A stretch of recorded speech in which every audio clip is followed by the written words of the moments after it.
నేను డాక్టర్ హేమలత గుడిసేవ. నేను ఐ స్పెషలిస్ట్ని. నేను ఈరోజు ప్రపంచ గ్లకోమా వారం గురించి మాట్లాడుతున్నాను. సో ఇది మార్చి 9 నుంచి మార్చి 12 వరకు కూడా ఈ గ్లకోమా అవేర్నెస్ వీక్ అంటాం అన్నమాట. సో ఎందుకు ఈ గ్లకోమాకి ఇంత ఇంపార్టెన్స్ ఇస్తున్నాము అంటే, సో గ్లకోమాలో దీన్ని ఏమంటామంటే సైలెంట్ థీఫ్ ఆఫ్ సైట్ అన్నమాట. అంటే మనకి తెలియకుండా మన కంటి చూపుని తగ్గించేదే ఈ గ్లకోమా.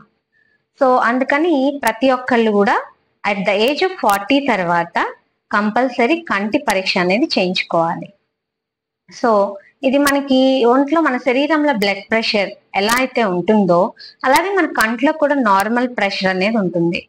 సో మన శరీరంలో వేరియస్ కండిషన్స్ వల్ల, అంటే మన బ్లడ్ ప్రెషర్ వల్ల కానీ లేదా డయాబెటీస్ వల్ల కానీ, మన స్ట్రెస్, వేరియస్ టెన్షన్స్ వల్ల కూడా మన కంట్లో ప్రెషర్ అనేది పెరిగే ఛాన్సెస్ ఉంటాయన్నమాట. సో ఇలా పెరిగినప్పుడు ఏమవుతుందంటే అది మన కంటి నరాల మీద ఒత్తిడి తీసుకొచ్చి మన కంటి నరాన్ని కొద్దిగా డ్యామేజ్ చేస్తూ ఉంటుంది. సో దీనివల్ల ఏమవుతుంది అంటే మన కంటి చూపు పర్మనెంట్ గా తగ్గిపోయే ఛాన్సెస్ ఉంటాయన్నమాట. సో దీన్ని ఇర్రివర్సిబుల్ బ్లైండ్నెస్ అంటాం. సో దీనికి మన శుక్లానికి తేడా ఏంటంటే, శుక్లంలో అయితే మనం శుక్లం తీసి కంట్లో అద్దం వేసిన తర్వాత మనకి చూపు నార్మల్ గా వచ్చే ఛాన్సెస్ 90% అబోవ్ ఉంటాయి.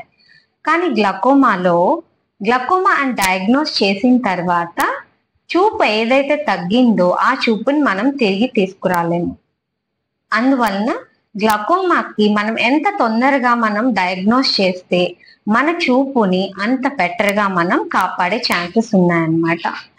సో ఈ గ్లకోమా ఇది ఫ్యామిలీలో కూడా రన్ అయ్యే ఛాన్సెస్ ఉన్నాయి కాబట్టి, సో మీ ఫ్యామిలీలో ఎవరికైనా మీ grandfather, grandmother, sister, brothers ఎవరికైనా కానీ గ్లకోమా ఉంటే కనుక డెఫినెట్ గా మీరు గ్లకోమాకి పరీక్ష చేయించుకోండి. ఎందుకు అంటే మనందరం కలిసి ఈ గ్లకోమాతో పోరాడదాము. డెఫినెట్ గా మీ ఫ్యామిలీ, మీ ఫ్రెండ్స్ కి, తర్వాత మీ రిలేటివ్స్ కి ఈ ఇన్ఫర్మేషన్ ని షేర్ చేసి ఈ గ్లకోమాని గురించి చెప్పండి. గ్లకోమా వాళ్ళకి కూడా అవేర్నెస్ వచ్చేలాగా చేయండి. సో మనందరం కూడా clear vision and clear future అందరికీ ఉండాలని ఆశిద్దాము.